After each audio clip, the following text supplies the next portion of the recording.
How you doing, Eric? Really good. Actually, Goran, thanks for joining me again today. Last time you were Sure. here, I got like a bunch of movies to watch, and like I kind of opened up a whole new world. And I've been a fan of Korean cinema mostly because of like Bong Joon-ho and Park Chan-wook. Right. But all I know of Korean cinema really is from late '90s, early 2000s on. And so with Subway Cinema, you're doing film at Lincoln Center. Korean cinema's golden decade, the 1960s, from September 1st to the 17th. I guess we'll start off. What makes the for you? What makes the 1960s the golden decade for Korean cinema? Right. So, I think most cinephiles are familiar with Korean films from late '90s into 2000s, like you mentioned. So the question for us was, okay, when was the last time that the Korean cinema experienced kind of similar type of boom in terms of creativity and volume of production and just the growth of domestic industry? And after doing some research, it was obvious that was the 1960s era, right? And couple of reasons for that, right? And actually, it's quite remarkable if you think about it. The Korean War ended in 1953, and then in the so the golden age, kind of many scholars think that okay, it really starts late 50s, goes all the way into maybe early 70s, and there's some debates like what are the exact and start and end points. But from our perspective, just to kind of make the curation a bit easier and more focused, we said, well, let's do the 1960s, and it is in the 1960s that you reach that kind of pinnacle um, of the film production and the range, just the sheer range or variety of films that are being made, right? And some of the reasons for that is a combination of several factors, right? So the first of all, uh, the whole country is going through rapid industrialization, right? And as a part of that, the domestic film industry is also modernizing and growing, right? And the government had policies in place. Uh, it was very much kind of hands-on state control, right? Because the government really controlled almost every aspect of production and distribution, and there was also protectionism in play, right? Because they also control how many foreign films were imported, and then which production companies would get to distribute them, because that meant that was a bit of a cash cow, like whenever you distribute a Hollywood film, right?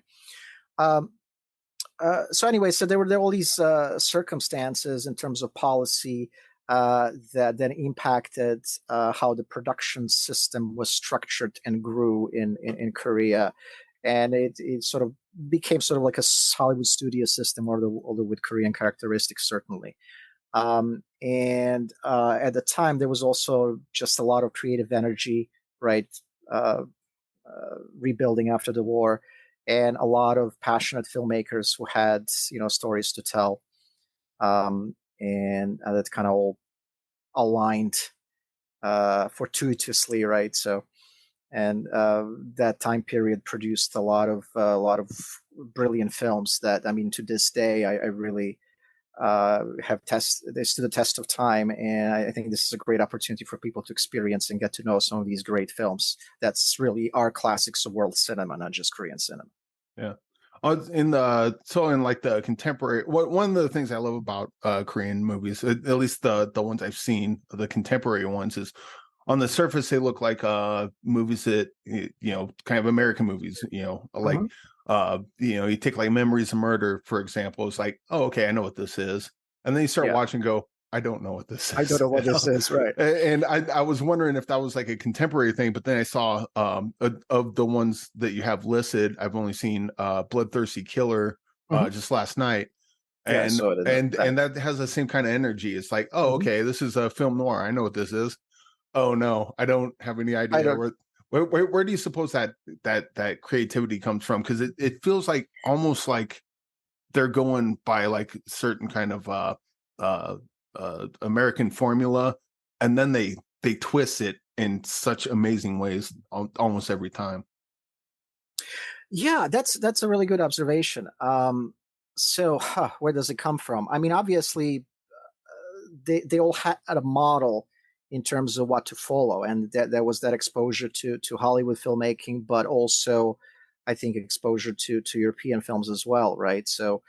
Um, so for example, if you look at something like, Bloodthirsty Killer, right? So it does have some of elements maybe from Hammer horror films, you would say, perhaps, right? But ultimately, the story itself is very typical a Korean a horror story template, which involves a woman that's been wronged, betrayed, and murdered, and then she comes back as a ghost to haunt and to look for revenge, right? Um, and so it's kind of interesting things happen, between when Korean filmmakers applying some of these influences and techniques to their own cultural content, right? So there, I think it's almost like you're kind of experimenting with things in a way, and then something great happens in the process, right? Yeah. I Perhaps that's one way of looking at it. I don't know if I asked you this last time. I don't think so, but I'll ask anyway. Mhm. But through when you were doing the Wuxia, Yep. the kung fu The films, Taiwanese, yep, Taiwan sword fighting, yep. yeah, and then and now the Korean Golden Age of the 1960s. These are areas of film that I just did not know about and would not have come across on my own had it not been for you and Subway Cinema, like putting it together and putting it in front of me and go, oh wow, this is a thing. Have you ever considered doing like a boutique thing like Arrow Film or Criterion Collection or something like that? Because I think there's some amazing movies here that just don't get Yeah, out there, and I think it I, would be I, great I if know. they did. Yeah, I know what you mean, but I don't think that we've ever seriously considered doing something like that. I mean, we as Subway Cinema, we might have thought of it back in the day, when we were still doing a new occasion, but I don't know. Just and anyway, I think Arrow and Criterion and other labels are already doing a lot of this. So the challenge is there's a lot of content out there, right? It's like, so when do they get to it, right? So I'm sure they have probably acquired some of the movies that we've shown, but they just didn't really get to release them yet, right? So um, I don't know. I don't think that we really have the bandwidth and the interest and the capacity to actually have a home video label, right? I think there are people who are already doing that, and they're really good at it, and where we can provide support if any of these labels are interested in some of these films, and we can help to get them in touch with the right folks, and whatever other support they may require, or we can make suggestions. Hey, this would be a good movie to release. Yeah, But other than that, I don't think that we would be doing anything like I, it. I So mean, because keep in mind that all the film program activities that we're engaged at, it's something that we do part-time, right? It's a little thing on the side, right? So we all have day jobs and yeah. and lives with so there's only so many hours in a day, right? I get that. But you're right. There is plenty of content out there. But I'm Yeah, speaking of art, which is what we're talking about with the yeah, golden yeah, decade. yeah, But yeah. yeah. So like, how do you curate these? Like, I'm guessing these are 35 millimeter prints that you're So it's going to presenting. be a combination, right? We do have some 30 millimeter prints, but it's not exclusively 35 millimeter prints, right? I think majority is really the DCPs, which are the restored versions of these films, which Korea. So I really have to make a big plug for the Korean Film Archive, right? So this series, it's officially co-curation with the Korean Film Archive and with my friend Eric Che from the Korean Film Archive, right? So we jointly put this program together, and it was not easy because there were a lot of films that we kind of wanted to show, but there was no room, or they weren't really a good fit for various reasons, right? So sometimes the movies that you don't show are even more interesting than the ones that you do.